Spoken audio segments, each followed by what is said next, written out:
हम लोग डिटर्मिनेंट्स को समझते हैं। डिटर्मिनेंट्स क्या होते हैं?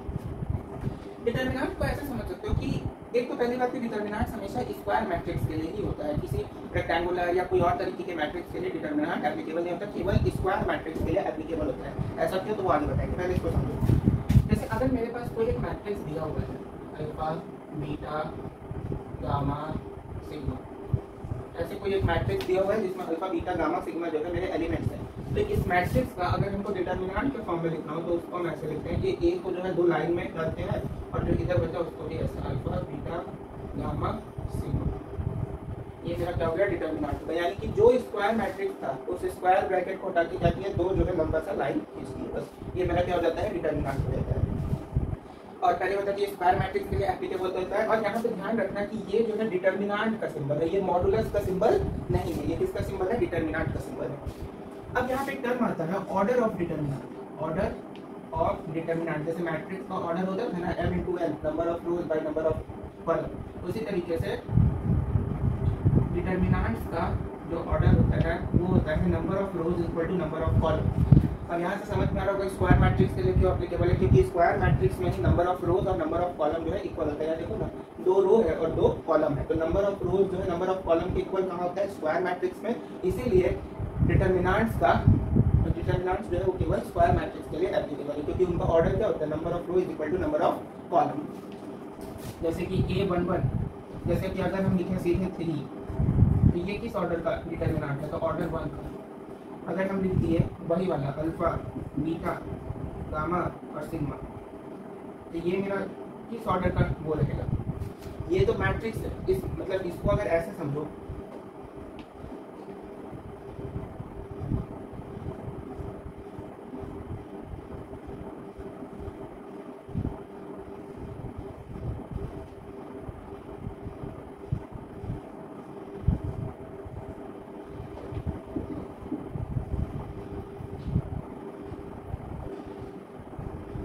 चलिए अब ऑर्डर ऑफ डिटर्मिनेंट को देखो। ऑर्डर ऑफ डिटर्मिनेंट क्या होता है, ऑर्डर ऑफ डिटर्मिनेंट होता है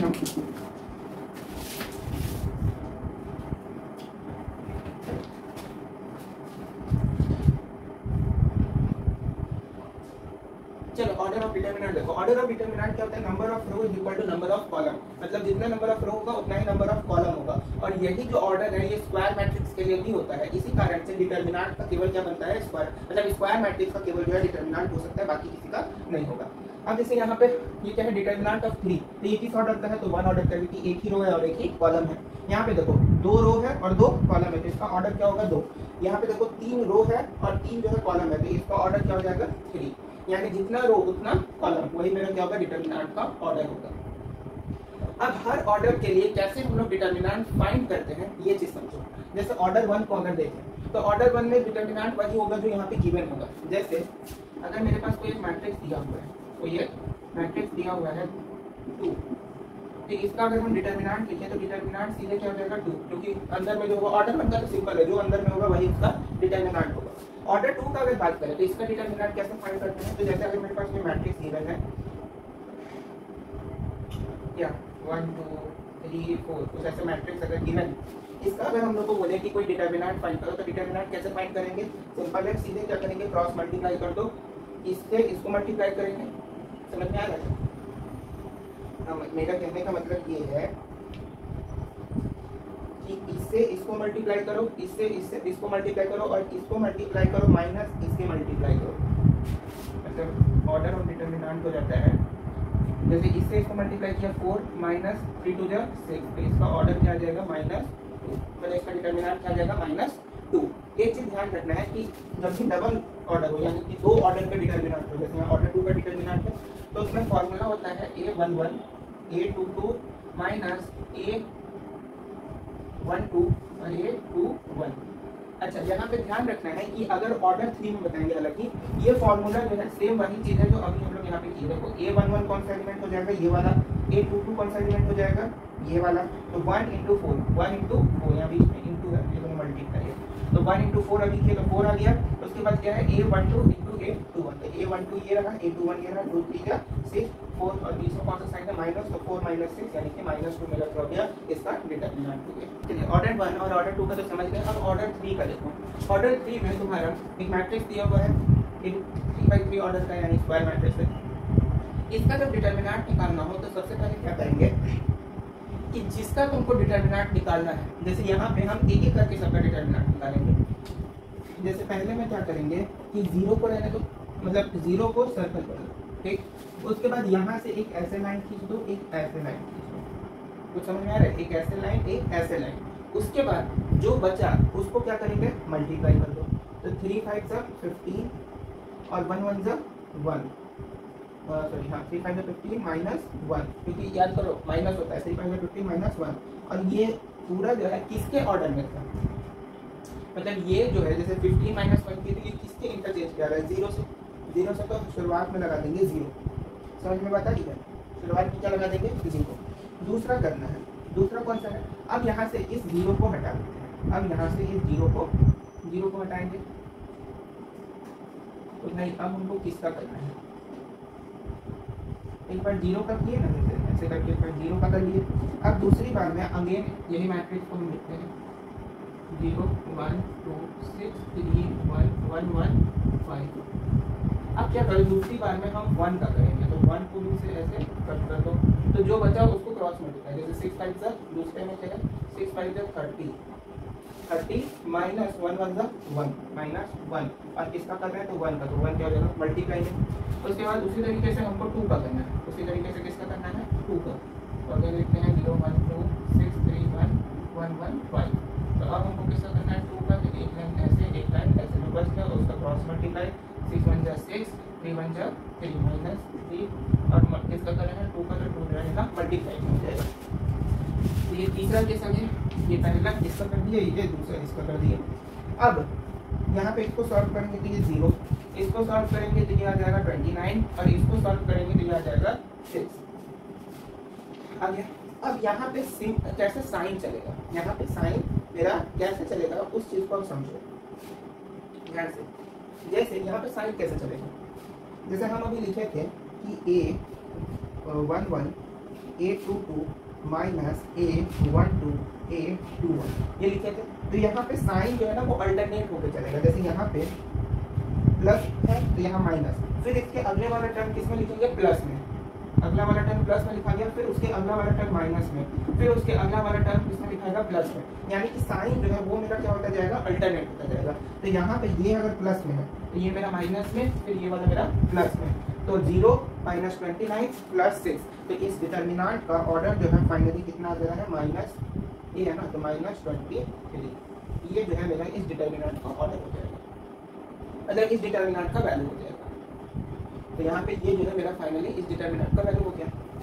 तो हर स्टेप को अलग अलग करना है, जैसे पहला एलिमेंट को लिए तो ये दोनों को मल्टीप्लाई किए, दूसरे में इसको लिए तो इसको और इसको मल्टीप्लाई किए, तीसरे में इन दोनों को मल्टीप्लाई किए, और उसके साथ साथ जिस पे कट किए हो, जिस पे सर्कल करके कट किए हो उसको भी हर में जो है मल्टीप्लाई करना होगा। तो ये जो है ऑर्डर ऑफ डिटर्मिनेंट कैसे फाइंड करते हैं, थर्ड ऑर्डर का। फर्स्ट ऑर्डर का तो केवल जो ब्रैकेट में है वही हो जाता है डिटर्मिनेंट, सेकंड ऑर्डर का भी निकालना इजी है, फोर्थ ऑर्डर का, थर्ड ऑर्डर का डिटर्मिनेंट निकालना बता दूँ। अब कितने लोग को याद है एरिया ऑफ ट्रायंगल का, हम लोग पढ़े थे कोऑर्डिनेट ज्योमेट्री में एक फार्मूला हुआ करता था एरिया ऑफ ट्रायंगल का, जो कि 10th क्लास से डिलीट हो गया था।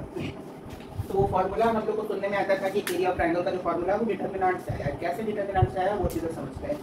जैसे मेरे पास अगर कोई एक ट्रायंगल है A B C और तीनों पॉइंट का कोऑर्डिनेट है x2 y2 x3 y3 और इसका क्या है x1 y1, ठीक, x1 y1 x2 y2 और x3 y3 तीनों पॉइंट का कोऑर्डिनेट है। तो इसको जो है डिस्क्रिमिनेंट के फॉर्म में हम लिखते हैं area of triangle ABC is equal to half discriminant अगर x1 x2 x3 y1 y2 y3 और यहाँ पे 1 1 1, यहाँ पे ये हो गया 1।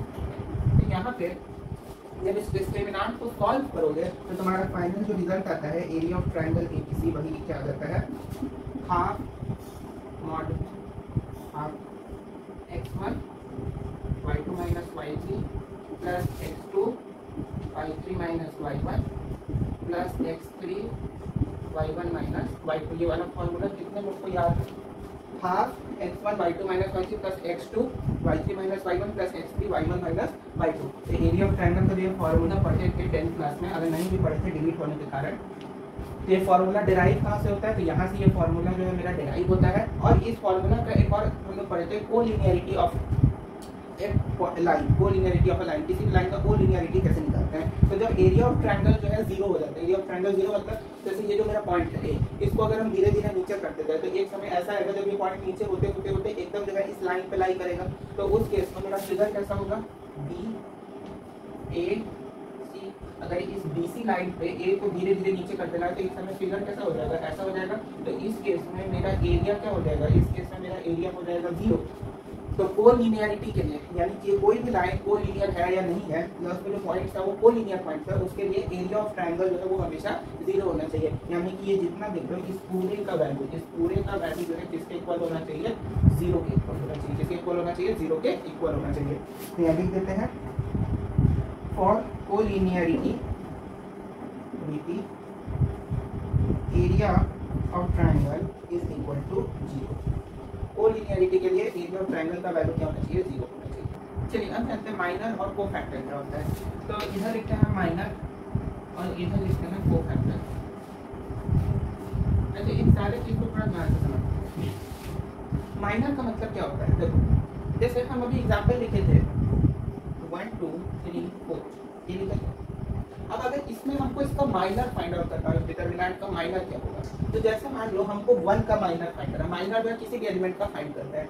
तो जैसे 1 का अगर माइनर फाइंड करना हो, 1 का माइनर, तो 1 का माइनर अगर फाइंड करना है तो सबसे पहले इसको सर्कल कट करो और जो बच जाए एलिमेंट वही 1 का क्या होगा, माइनर होगा।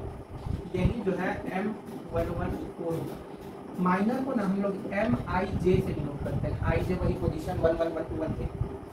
तो यहाँ पे 1 किस पोजीशन पे है, यहाँ पे 1 को देखो तो वो किस पोजीशन पे है, A11 पे। तो A11 पे यानी 1 है तो माइनर ऑफ 1 1 यानी पहले पोजीशन पे कौन है, 1। तो फर्स्ट पोजीशन पे 1 जो है उसका माइनर क्या है मेरा 4। यहाँ पे ये 1 1 के दिखा रहा है 1 का पोजीशन, यानी कि 1 1 पोजीशन पे जो एलिमेंट है उसका माइनर क्या होगा, वही चीज यहाँ पे M11 बता रहा है। यानी फर्स्ट पोजीशन पे जो एलिमेंट है उसका माइनर क्या होगा, तो 1 का क्या हो गया 4। जैसे अगर हम 3 एलिमेंट का देखें, ठीक 3 एलिमेंट लेते हैं, 0 0 है, 1 2 4 6 3 1 1 1 5। ये देखिए अब इसमें हमको ये पता करना है कि भाई मेरा यहाँ पे 4 का माइनर क्या होगा, 4 का माइनर क्या होगा। तो इसको पहले लेंगे और इसको ऐसे ऐसे कट किए तो हम इसका माइनर पूछ रहे हैं 4 का। 4 किस पोजीशन पे है, यहाँ पे 4 किस पोजीशन पे है, A13। जैसे ये मेरा A11 होता है, ये मेरा A12 होता है, उसी तरीके से ये किस पोजीशन पे A13। तो A13 पोजीशन पे जो एलिमेंट है उसका माइनर पूछ रहा है, तो माइनर ऑफ 1 3। तो 1 3 का माइनर क्या हो गया, जो बच गया वही उसका माइनर होगा। तो 6 1 जा 6 6 1 जा 6 माइनस 3 1 जा 3। तो यहाँ पे माइनर ऑफ 1 3 क्या हो जाएगा मेरे पास 3। समझ में आता है। तो माइनर कैसे निकालते हैं, यहाँ पे समझ में आया ना, माइनर ये हो जाएगा, ये वाला मेरा जो है माइनर हो गया। तो माइनर कैसे निकालते हैं, सेकेंड ऑर्डर में और थर्ड ऑर्डर में। अब कोफैक्टर को समझो, कोफैक्टर कैसे निकलता है। कोफैक्टर का सिंपल मतलब होता है कि जो भी मेरा माइनर है उसको उसके रिस्पेक्टिव डिटरमिनेंट में उसके साइन से मल्टीप्लाई कर दो। यानी कि जैसे इसमें सबसे पहले एक टेबल बना देते हैं, इस टेबल को थोड़ा ध्यान रखते हैं। यहाँ पे टेबल बना दे रहे हैं, यहाँ पे ऑर्डर लिखो, ठीक है। जैसे सेकंड ऑर्डर है और थर्ड ऑर्डर है, तो सेकंड ऑर्डर और थर्ड ऑर्डर दोनों के लिए जो साइन जो का जो पैटर्न चलता है वो अलग अलग है, अलग नहीं मतलब सेम ही है। जैसे इसके यदि सेकंड ऑर्डर है तो उसमें प्लस माइनस माइनस प्लस, और इसमें जो है plus minus plus minus plus minus plus minus plus, ऐसे कुछ पैटर्न में चलता है। तो यहाँ पे इस साइन को एकदम ध्यान रखना है। तो यहाँ पे हम लोग जान गए कि कोफैक्टर का मतलब होता है कि साइन में अगर माइनर से मल्टीप्लाई करना है तो हमको कोफैक्टर पता चल जाता है। तो अगर हमको जैसे यहाँ पे देखो, अगर हमको यहाँ निकालना है कोफैक्टर ऑफ 1, यहाँ पे पहला केस देखते हैं, इसी एग्जांपल को ले रहे हैं। तो इसमें अगर 1 का हमको कोफैक्टर निकालना है, कोफैक्टर ऑफ 1, तो वो क्या हो जाएगा माइनर। माइनर पहले देखो 1 का माइनर क्या आया है 4 आया है, ठीक है। अब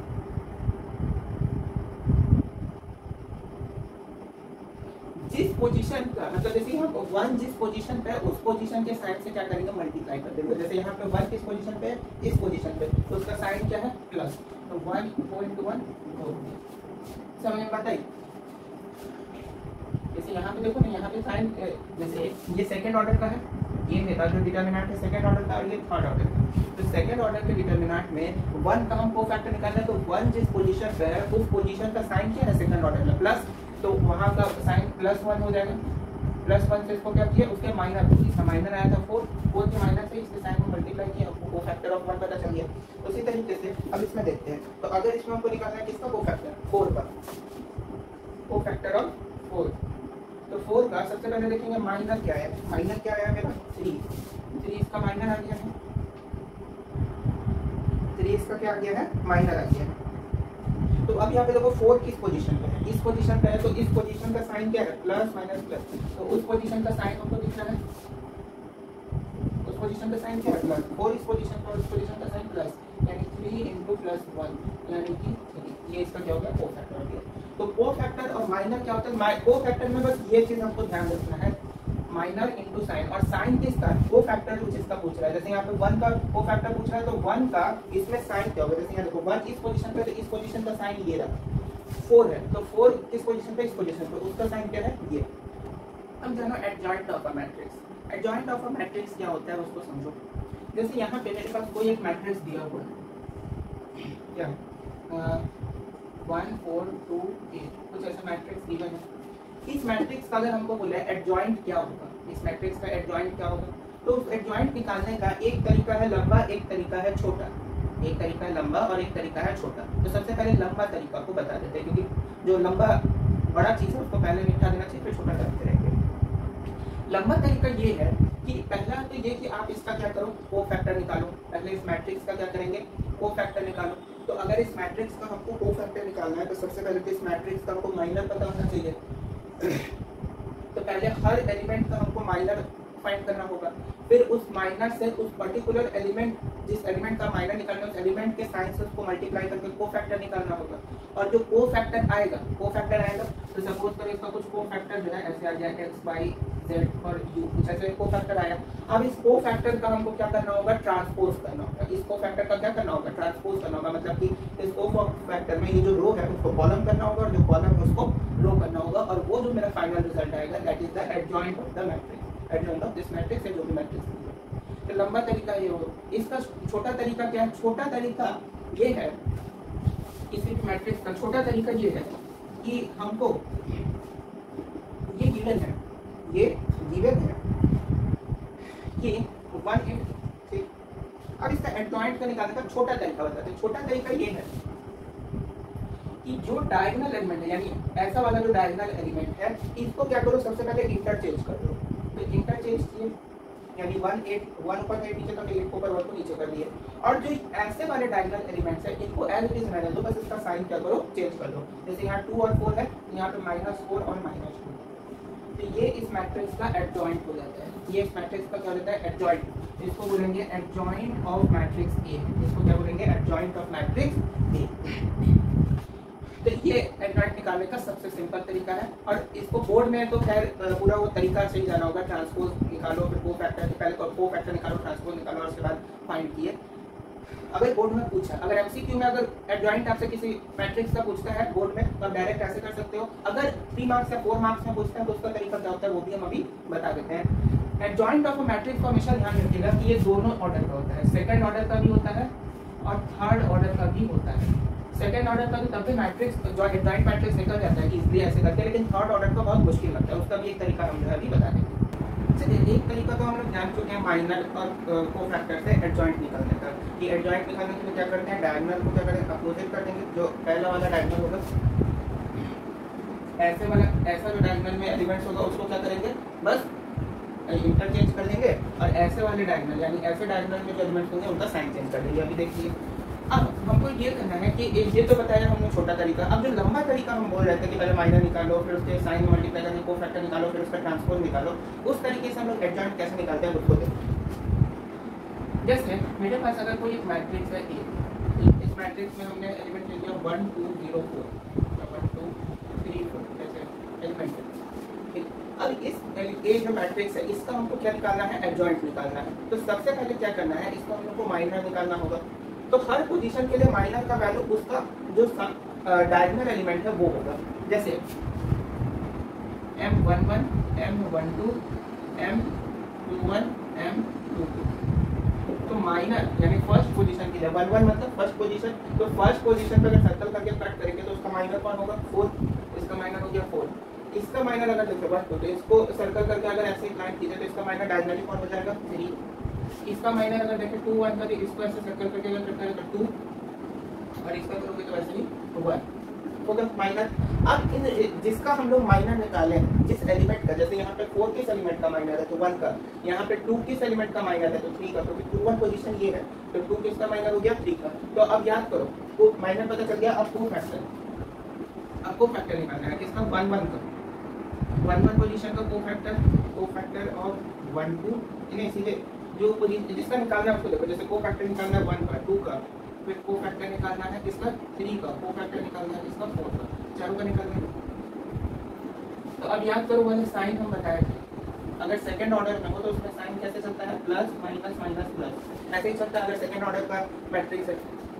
देखो अब को फैक्टर क्या है 1, को फैक्टर क्या है 1, तो 1 के पोजीशन पे साइन क्या है प्लस, प्लस से 1 के माइनर को मल्टीप्लाई करो, इसका को फैक्टर क्या जाएगा 4, फिर को फैक्टर ऑफ 2, 2 का को फैक्टर निकालना है 2 का यही 1 2 ये है यानी 2 का माइनर क्या है 3, अरे 1 2 पोजीशन पे 2 का माइनर क्या है 3, 2 जो है ये जो 2 है ये किस पोजीशन पे है 1 2 पोजीशन पे है ना, तो इसका माइनर क्या हो जाएगा 3 हो जाएगा, और इस ये जो 2 है ये इस पोजीशन पे उस पोजीशन पे साइन क्या है माइनस, तो माइनस इंटू 3 तो ये क्या हो जाएगा को फैक्टर ऑफ ये -3, फिर 3 का को फैक्टर क्या होगा देखो 3 किस पोजीशन पे है M21 दूसरा रो और एक पहला कॉलम, ये 2 रो और पहला कॉलम है, ये दूसरे रो के पहले कॉलम पे है ना, तो इसका माइनस क्या है 2, उस पर साइन क्या है माइनस, तो इसका साइन क्या हो जाएगा -2, उसी तरीके से माइनर ऑफ 2 यानी कि 4 सॉरी हाँ ठीक है माइनर ऑफ 2 यानी कि 4 का माइनर 1 है, तो 4 जिस पोजीशन पे उस पोजीशन पे साइन क्या प्लस, तो ये क्या हो जाएगा 1।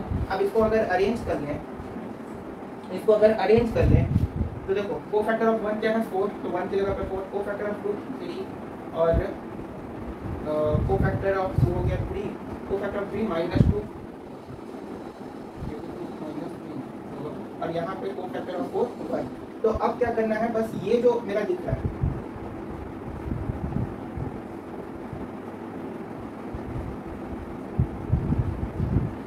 इसको क्या करेंगे हम लोग ट्रांसपोज कर देना है, इसको क्या कर देना है ट्रांसपोज कर देना है। तो अगर इसको हम लोग ट्रांसपोज कर देते हैं तो यहाँ पे ये जो 4 -3 है ये क्या हो जाएगा ऐसे कॉलम, और ये जो 4 -2 है ये ऐसे क्या बन जाएगा रो, तो इसको अगर ट्रांसपोज करें तो क्या हो जाएगा यहाँ पे तो ये को फैक्टर आया किस मैट्रिक्स का ए मैट्रिक्स का, अगर इसका ए का हम लोग ट्रांसपोज निकालें को फैक्टर ऑफ इसका तो इस ट्रांसपोज में क्या जाएगा 4 -3 और ये जो रो है वो क्या हो जाएगा कॉलम जो -2 1 तो यहाँ पे अब ध्यान से देखो हम जो तरीका याद बताए थे, हम जो तरीका है वो बताए थे, क्या बताए थे कि शॉर्ट में अगर तुमको एडजॉइंट निकालना है, ये मेरा ए ट्रांसपोज हो गया और यही जो है मेरा एडजॉइंट हो जाएगा किसका ए मैट्रिक्स का।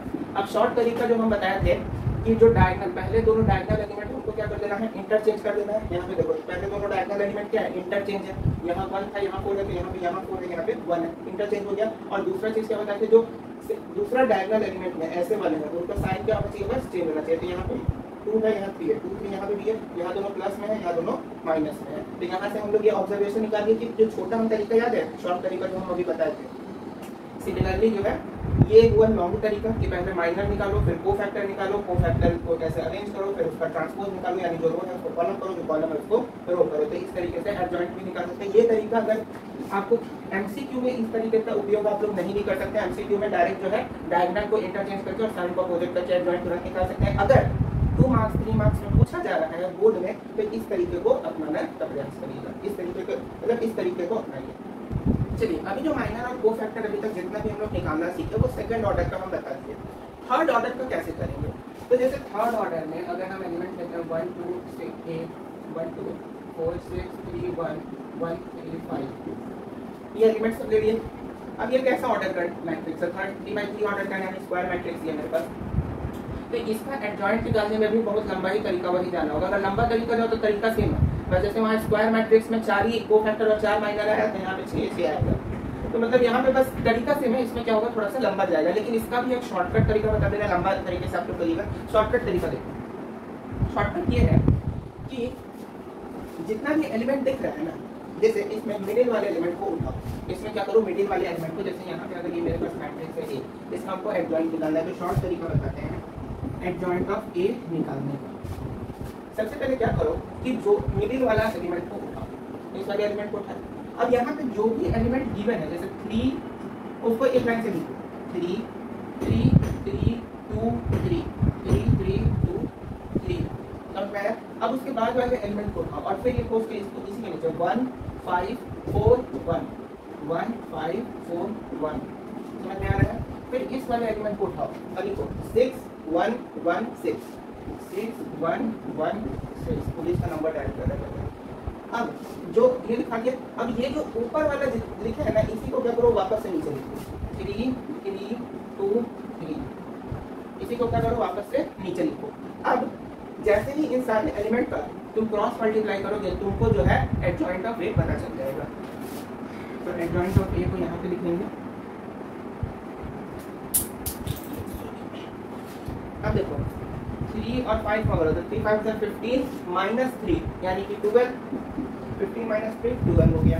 अब इससे इसको करो तो 3 4 जा 12 माइनस 10, 3 4 जा क्या हो गया 12, और याद करो ये वाला फॉर्मूला याद है ना a11 a22 माइनस a12 और a21, ये वाला जो था बस इसी फॉर्मूला पे तो कर रहे हैं। देखो ना a11 के जैसे a11 पोजीशन के लिए हमको इन दोनों को करना होगा और इस दोनों को उसी तरीके बस यही वाले फॉर्मूला से कर रहे हैं। 3 5 जा 15 माइनस 3 1 जा 3, तो 15 माइनस 3 यानी कि क्या हो जाएगा 12। उसी तरीके से 3 4 जा 12 माइनस 10 यानी कि 2, फिर इसको करो तो 2 1 जा 2 माइनस 12, 2 1 जा 2 माइनस 12, 4 3 जा 12 तो 2 1 जा 2 माइनस 12 यानी कि माइनस 10। फिर इसको करिए 6 5 जा 30 माइनस 1 यानी कि 29, फिर इसको करो 5 1 जा 5 माइनस 4 यानी कि 1, फिर इसको करो 6 4 जा 24 माइनस 1 यानी कि 23, फिर इसको करो 6 3 जा 18 माइनस 3 यानी कि 15, फिर इसको करिए 1 2 जा 2 2 माइनस 3 यानी कि माइनस 1, फिर 1 से 3 को करो 2 से 6 को करो। अच्छा यहाँ थोड़ा हड़बड़ी में हम कर रहे हैं लेकिन इतना देर मत करना, साइन पर ध्यान रखना। 3 1 जा 3 माइनस 12, 3 माइनस 6 2 जा 12, तो 3 माइनस 12 करोगे तो कितना आ जाएगा माइनस 9। ठीक, तो ये मेरा क्या हो गया ए का एडजॉइंट हो गया। अगर थर्ड ऑर्डर का कोई दिया होगा, नंबर तरीका तो सेम है जो सेकंड वाले ऑर्डर वाले मैट्रिक्स में भी दिखाया था। शॉर्ट तरीका ये। अब यहाँ पे 4 बात जो है मैं लिख रहा है, उन चारों बात को एकदम ध्यान से पूरा यहाँ कंठ में जो होता है ना ये गला, उसमें पूरा अच्छे से रख लेना। और यहाँ पे पहले लिख रहे हैं ये जरूरी बात है, ये जरूरी बात है। पहली चीज ये अगर कोई एक मैट्रिक्स है ए, किसी मैट्रिक्स में अगर उसके एडजॉइंट से क्या उसके एडजॉइंट से मल्टीप्लाई करते हैं तो उसका इंटरचेंज भी सेम होता है। यानी ए से अगर एडजॉइंट, जैसे याद करो मैट्रिक्स में ये होता था कि जैसे ए बी है यानी ए मैट्रिक्स और बी मैट्रिक्स है, तो दोनों को मल्टीप्लाई करते हैं तो बी और ए के बराबर नहीं होता है। लेकिन यहाँ पे उनका जो एडजॉइंट है वो इस बात को फॉलो नहीं करता। वो ये बोलता है कि अगर कोई मैट्रिक्स ए है और उसका एडजॉइंट है, उन दोनों को मल्टीप्लाई करेंगे तो दोनों का जो प्रोडक्ट है वो उनके मतलब यहाँ पे भी तो वो भी जो है एडजॉइंट ऑफ ए इनटू ए के बराबर होगा। यानी अगर इंटरचेंज भी कर जाए तो कोई वैल्यू नहीं होगा। और इन दोनों का जो रिजल्ट आता है वो किसके बराबर होता है, ए का जो डिटर्मिनेंट है, ए का डिटर्मिनेंट इनटू आइडेंटिटी मैट्रिक्स। अब आइडेंटिटी मैट्रिक्स को यूनिट मैट्रिक्स बताए थे। इस आइडेंटिटी मैट्रिक्स का जो ऑर्डर होगा वो एज इट इज सेम होगा जैसे ए और एडजॉइंट ए का है। मतलब जैसे यहाँ पे ए मैट्रिक्स का अगर 2 ऑर्डर है, ए का जो ऑर्डर होगा फिर उससे एडजॉइंट का भी होगा, तो ए का मानते हैं 2/2 का ऑर्डर है, तो आइडेंटिटी मैट्रिक्स भी 2/2 का ही होगा। अगर यहाँ पे ए का ऑर्डर 3/3 का है तो आइडेंटिटी भी 3/3 का होगा। तो पहला चीज ये समझ गए, इसमें कोई दिक्कत नहीं है। दूसरा प्रॉपर्टी, अगर हमको कोई बोले कि एडजॉइंट ऑफ ए का निकालना जान गए, एडजॉइंट ऑफ ए निकालना जान गए। अब एडजॉइंट ऑफ ए का अगर हमको डिटर्मिनेंट निकालना हो तो इसको कैसे निकालेंगे, तो इसका तरीका है कि ए का जो डिटर्मिनेंट है उस पर n-1 होगा। ए के डिटर्मिनेंट n क्या है यहाँ पे, ऑर्डर ऑफ मैट्रिक्स, यानी मैट्रिक्स का क्या ऑर्डर होगा वो आपका n यहाँ पे शो करता है। तो जैसे मानते हैं कि मेरे पास कोई 3/3 ऑर्डर का कोई भी मैट्रिक्स है जिसका एडजॉइंट का डिटर्मिनेंट पूछ रहा है, जिसके एडजॉइंट का क्या पूछ रहा है, डिटर्मिनेंट पूछ रहा है, तो उस मैट्रिक्स का हमको डिटर्मिनेंट पहले निकालना होगा। जैसे यहाँ पे ये मेरे पास एक मैट्रिक्स 1 2 3 4, ठीक, ये मैट्रिक्स हो गया। इस मैट्रिक्स का अगर हमको एडजॉइंट पूछे तो इसका एडजॉइंट क्या हो जाएगा, एडजॉइंट ऑफ ए क्या हो जाएगा मेरा एडजॉइंट 4 1 -3 -2, ये इसका एडजॉइंट हो गया। अब हमको पूछे कोई कि इस एडजॉइंट जो ये निकला, इस एडजॉइंट का अगर हम डिस्क्रिमिनेंट करें तो वो क्या होगा। तो सबसे इसका डिस्क्रिमिनेंट का वैल्यू होगा कि इस ए का डिस्क्रिमिनेंट निकालो, यानी ए का डिस्क्रिमिनेंट निकालोगे तो ए का डिस्क्रिमिनेंट क्या हो जाएगा 4 1 4 -3 2 6, यानी कि -2 आ रहा है। तो इस -2 पे पावर जो रहेगा वो क्या रहेगा n-1, जहाँ n क्या है ऑर्डर ऑफ मैट्रिक्स, यहाँ पे n क्या है मेरा ऑर्डर ऑफ मैट्रिक्स। तो यहाँ पे इस मैट्रिक्स का ऑर्डर क्या है 2/2 का, तो 2 - 1 क्या हो जाएगा 1। तो इसका इस एडजॉइंट ए का जो डिटरमिनेंट होगा वो क्या देगा -2। तो दूसरा ये चीज समझ गए। तीसरा क्या होता है कि अगर हमको एडजॉइंट निकालना है दो मैट्रिक्स के मल्टीप्लाई का, जैसे ए टू बी है, तो ए मैट्रिक्स और बी मैट्रिक्स दो गिवन है, उनका मल्टीप्लाई किया, यानी कि उनके हर एक एलिमेंट को मल्टीप्लाई करके उनका ए बी मैट्रिक्स का प्रोडक्ट मल्टीप्लाई निकाले, और उसका अगर पूछे एडजॉइंट क्या होगा तो वो हो जाता है मेरा adjoint of B into adjoint of A, adjoint of B into adjoint of A. समझ में बात है।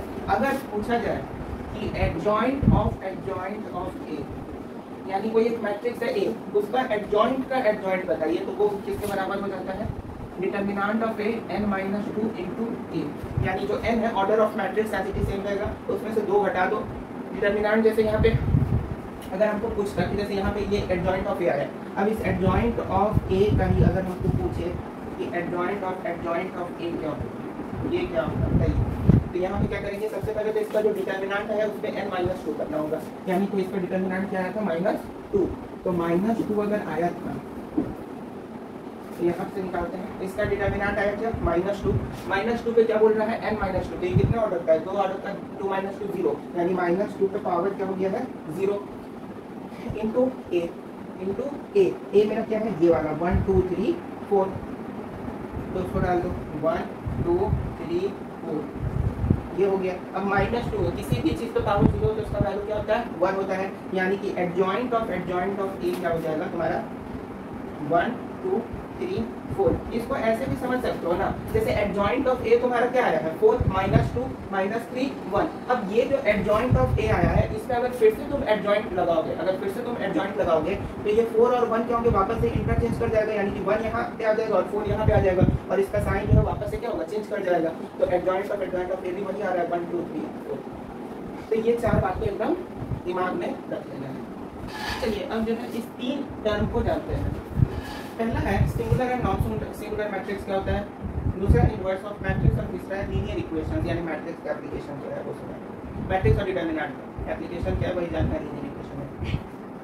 सिंगुलर और नॉन सिंगुलर मैट्रिक्स क्या होता है, देखो ऐसा मैट्रिक्स जिसका डिटरमिनेंट क्या हो 0, ऐसा मैट्रिक्स जिसका डिटरमिनेंट 0 ना हो, कोई भी ऐसा मैट्रिक्स जिसका डिटरमिनेंट क्या हो 0, वो मेरा क्या होता है सिंगुलर मैट्रिक्स, और जिसका डिटरमिनेंट 0 ना हो वो क्या होता है नॉन सिंगुलर मैट्रिक्स। क्लियर है ना, सिंगुलर मैट्रिक्स क्लियर है, non singular matrix singular matrix समझ गया। और ये हमेशा किसके लिए एप्लीकेबल होगा, एक स्क्वायर मैट्रिक्स के लिए, क्योंकि डिटरमिनेंट जो है वो स्क्वायर मैट्रिक्स में ही हो सकता है। अभी तक जितना भी डिटरमिनेंट पता है उसमें कहीं रेक्टेंगुलर या कोई और तरीके का मैट्रिक्स नहीं आया है, केवल स्क्वायर मैट्रिक्स आएगा। इनवर्स ऑफ मैट्रिक्स, देखो इनवर्स ऑफ मैट्रिक्स क्या होता है इसको समझो। इनवर्स ऑफ मैट्रिक्स का मतलब ये होता है कि कोई भी मैट्रिक्स है मेरा ए, इसका इनवर्स निकालना है, इसका क्या करना है इनवर्स निकालना है, जिसका डायरेक्ट फॉर्मूला होता है adjoint of A by determinant of A inverse, यानी किसी भी मैट्रिक्स का इनवर्स निकालना तो कैसे निकाल लेंगे adjoint of A by A of determinant of A. ध्यान रखना है कि ये ए का वैल्यू जो है 0 के इक्वल नहीं होना चाहिए, यानी कि अगर ए का वैल्यू 0 के इक्वल नहीं होगा, यानी कि हमको समझ पा रहे हो क्या यहाँ से कि इनवर्स ऑफ मैट्रिक्स जो है केवल नॉन सिंगुलर मैट्रिक्स के लिए ही एप्लीकेबल है। इनवर्स ऑफ मैट्रिक्स केवल नॉन सिंगुलर मैट्रिक्स के लिए ही एप्लीकेबल होगा, क्योंकि उसी में डिटरमिनेंट का वैल्यू 0 के इक्वल नहीं होता है। अगर यहाँ पे डिटरमिनेंट का वैल्यू 0 हो जाए तब तो इनडिटरमिनेट फॉर्म हो जाएगा, इसलिए इनवर्स ऑफ मैट्रिक्स केवल और केवल नॉन सिंगुलर मैट्रिक्स के लिए एप्लीकेबल होता है। यहाँ पे इतना समझ में आया। अच्छा एक चीज और जान लो, जैसे 2 मैट्रिक्स होते हैं, ठीक, 2 मैट्रिक्स को हम लोग मल्टीप्लाई करना जानते हैं। अगर इन दोनों मैट्रिक्स का हम डिटरमिनेंट निकालें तो वो क्या होगा, अगर 2 मैट्रिक्स के प्रोडक्ट का अगर डिटरमिनेंट निकालना है तो वो हो जाता है ए का डिटरमिनेंट इनटू इंडिविजुअल, मतलब दोनों जो मैट्रिक्स है उनके इंडिविजुअल के डिटरमिनेंट के प्रोडक्ट के बराबर होता है दोनों मैट्रिक्स के प्रोडक्ट का डिटरमिनेंट। इतना बात समझ में आया? इसमें किसी को कोई दिक्कत नहीं? चलिए, तो पहला पॉइंट हो गया, दूसरा पॉइंट हो गया। तीसरा लीनियर इक्वेशन क्या है कि एप्लीकेशन क्या है मैट्रिक्स और डिटरमिनेंट का। याद करो क्लास 10 में पढ़ते थे linear equation in two variables. Linear equation in two variables पढ़ते थे 2x - 3y x + 5y। तो उसी x + 5y 2x - 3y को हम लोग डिटरमिनेंट के फॉर्म में कैसे लिखते हैं अब उसको सीखो। मेरे पास कोई एक लीनियर इक्वेशन है 2x - 3y = 1 और x + 5y = 7, ये गिवन है। अब इस इक्वेशन, ये मेरा क्या है इक्वेशन है क्योंकि इक्वल टू का साइन है, तो इस इक्वेशन को हम डिटरमिनेंट के फॉर्मेट में कैसे लिखेंगे? किसके फॉर्मेट में? डिटरमिनेंट के फॉर्मेट में। तो जितना भी कोफिशिएंट वाला टर्म है वो सारा एक डिटरमिनेंट में जाएगा, जितना भी वेरिएबल वाला टर्म है वो सारा एक डिटरमिनेंट में जाएगा, और जितना भी रिजल्ट वाला है वो सारा एक डिटरमिनेंट में जाएगा। तो सबसे पहले कोफिशिएंट के लिए डिटरमिनेंट क्या लिख सकते हैं? जैसे यहाँ 2 है तो x का यहाँ पे कोफिशिएंट है 2, यहाँ पे y का कोफिशिएंट क्या है -3, तो यहाँ पे -3 हो जाएगा। यहाँ पे x का कोफिशिएंट 1, यहाँ पे y का कोफिशिएंट 5, तो ये एक डिटरमिनेंट में आएगा। सॉरी, एक मतलब मैट्रिक्स में आएगा, उसको फिर डिटरमिनेंट में भी लिख सकते हैं, एक मैट्रिक्स में आएगा। उसके बाद ये जो x और y,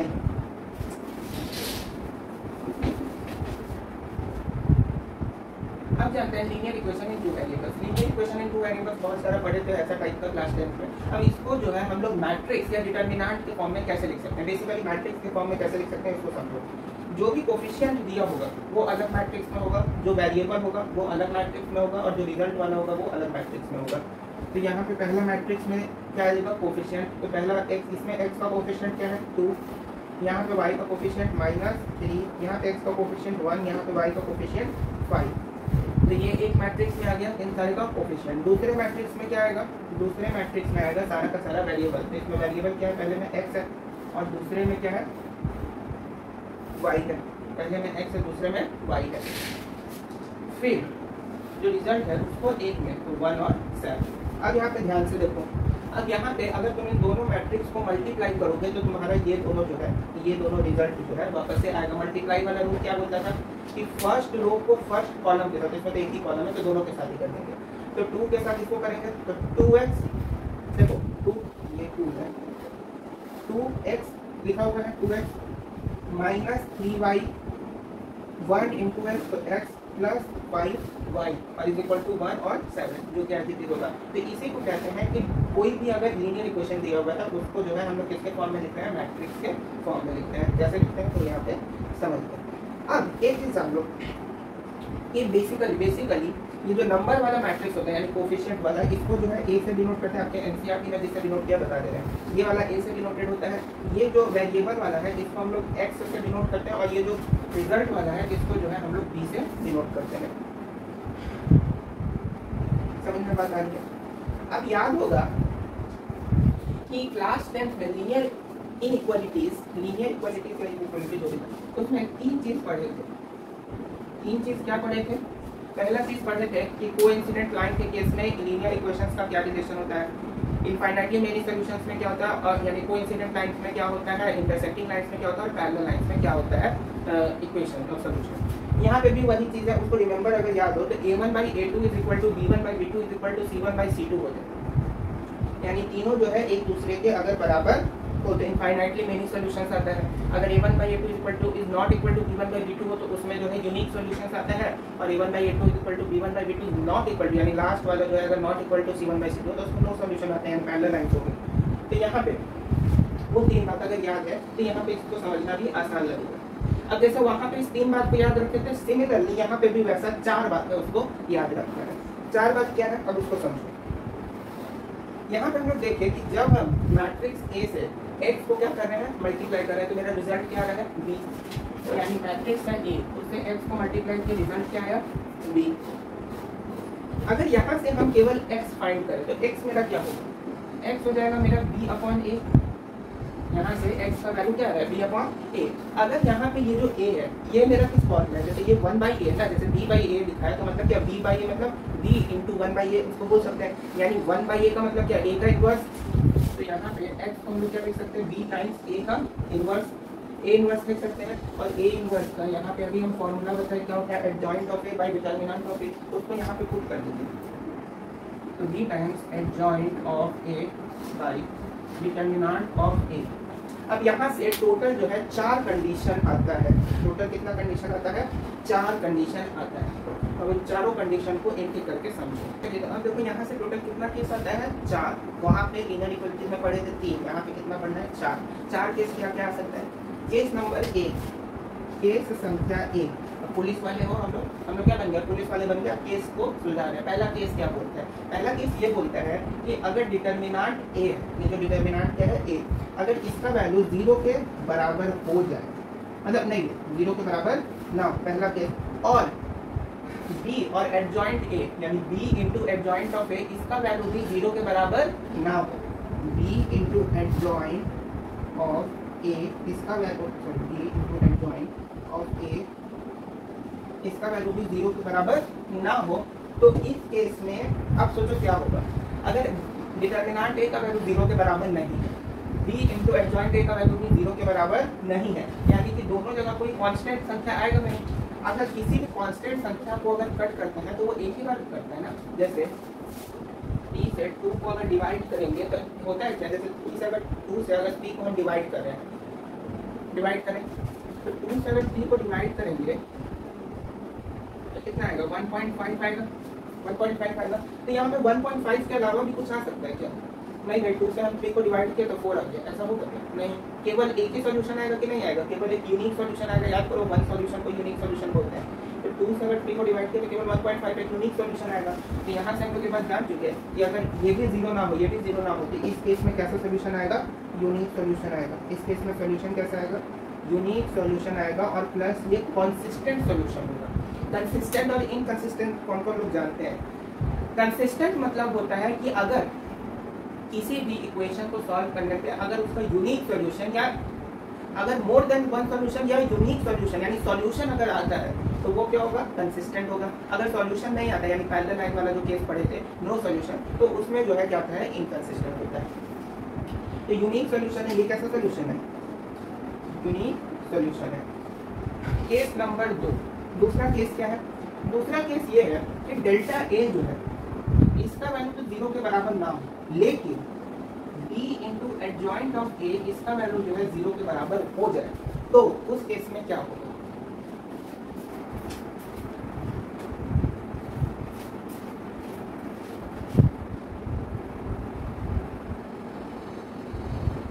तो उस केस में क्या होगा?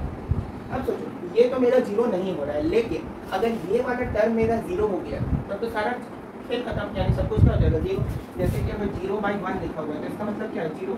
0/2 लिखा हुआ है, इसका मतलब क्या हो गया? 0। अगर 2/0 लिखा हुआ है तो इसका मतलब होता है ना कि अनडिफाइंड, यानी इसको डिफाइन नहीं किया जा सकता, लेकिन 0/2 लिखा है मतलब क्या? आंसर 0। उसी तरीके से यहाँ पे भी अगर ये मेरा 0 के बराबर है और ये कुछ भी है 1 2 3 4 इंफिनिटी कुछ हो है, तो ये मेरा क्या है? 0। तो ये पूरा टर्म मेरा क्या हो जाएगा? 0 हो जाएगा।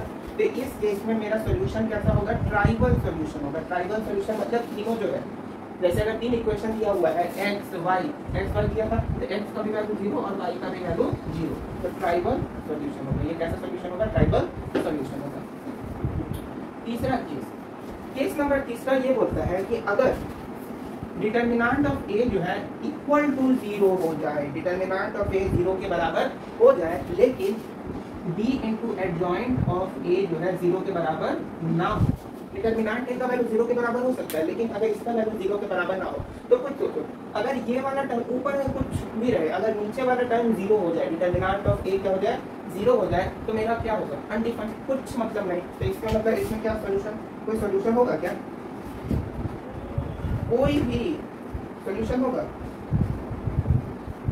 नो सॉल्यूशन, इसमें कोई भी सॉल्यूशन नहीं होगा, नो सॉल्यूशन, क्योंकि यहाँ पे तो सारा का सारा खेल ही खत्म हो जा रहा है, अनडिफाइंड आ जा रहा है, यानी पता ही नहीं है क्या है, चौथा केस क्या होगा?